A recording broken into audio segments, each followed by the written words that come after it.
RBI ने फिर से एक बैंक पर पेनल्टी लगाया है। रिजर्व बैंक ऑफ इंडिया, जो कि सारे बैंकों का बैंक है, 65 लाख की पेनल्टी लगी है।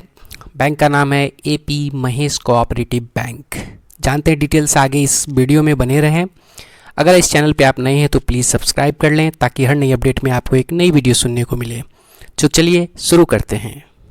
एपी महेश कोऑपरेटिव बैंक पे 65 लाख रुपए का पेनल्टी आरबीआई ने लगा दिया है। मामला डेटा ब्रीच से लेकर के है, फिशिंग मेल्स के कारण हुआ है। जनवरी 2022 में 12 करोड़ 48 लाख रुपए बैंक से निकाल लिए गए थे। किसके द्वारा? साइबर ठगों और साइबर क्रिमिनलों के द्वारा 12.48 करोड़ रुपए जनवरी 2022 में निकाल लिए गए थे। आरबीआई इसी का इन्वेस्टिगेशन कर रही थी। वैसे आरबीआई ने लोकल पुलिस स्टेशन, जो हैदराबाद की पुलिस इन्वेस्टिगेशन टीम भी इस पे काम कर रही थी, क्योंकि महेश कोऑपरेटिव बैंक ने कंप्लेन किया था, जिस पे आरबीआई साइबर सिक्योरिटी पे अपना ऑडिट कर रही थी और वहाँ की जो हैदराबाद पुलिस है वो इन्वेस्टिगेट कर रही थी इस मैटर को लेकर के।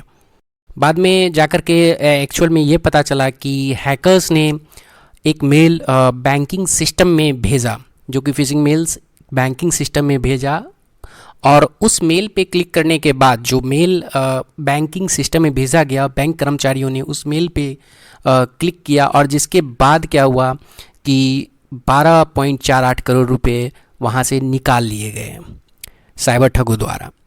तो इसी की छानबीन चल रही थी। में डेटा ब्रीच भी हुआ, जो भी डेटा था कस्टमर्स का वो डेटा भी लीक हो गया। तो आरबीआई ने साइबर ऑडिट करवाया और पुलिस इन्वेस्टिगेशन में जो मामला खुल कर सामने आया, जिसमें यही पता चला कि कर्मचारियों को एक मेल भेजा गया था जिसके क्लिक करने के बाद से जो भी डेटा था कस्टमर्स का और जो भी पैसे थे 12.48 करोड़ रुपए, वो साइबर क्रिमिनल्स द्वारा ले लिए गए।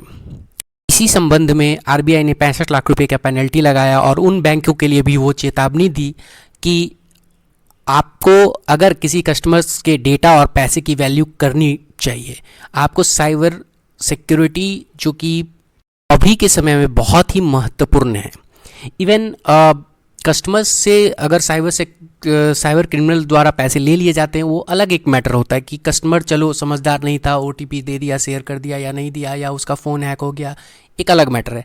बट अगर बैंक का ही सिस्टम हैक हो जाए तो ये बहुत ही बड़ा क्वेश्चन मार्क है उस बैंक पे और उन कर्मचारियों पे जिनको यही नहीं पता कि वो मेल किस तरह का मेल है और आप उस पे जाकर के क्लिक करते हो।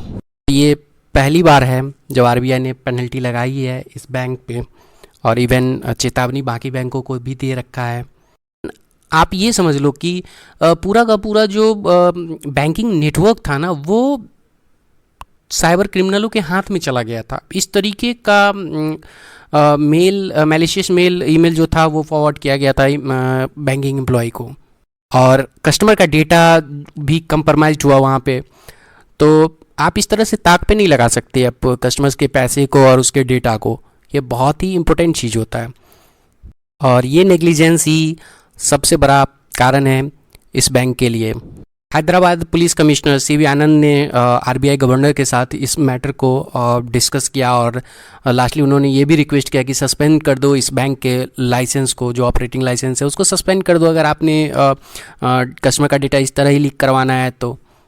अभी के लिए फ़िलहाल बैंक ने, आरबीआई ने सिर्फ पेनल्टी 65 लाख का लगा करके इस बैंक को छोड़ दिया है।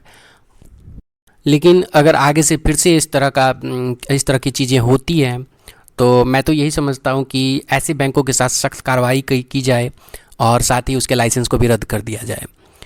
रीज़न यही है कि इंडिया के जितने भी फाइनेंशियल बैंक्स हैं या तो साइबर सिक्योरिटी से काफ़ी कमज़ोर है उनका सिस्टम या उनका डेटाबेस जो भी है, और साथ में ना ही वो आरबीआई के नॉर्म्स को फॉलो कर रहे हैं।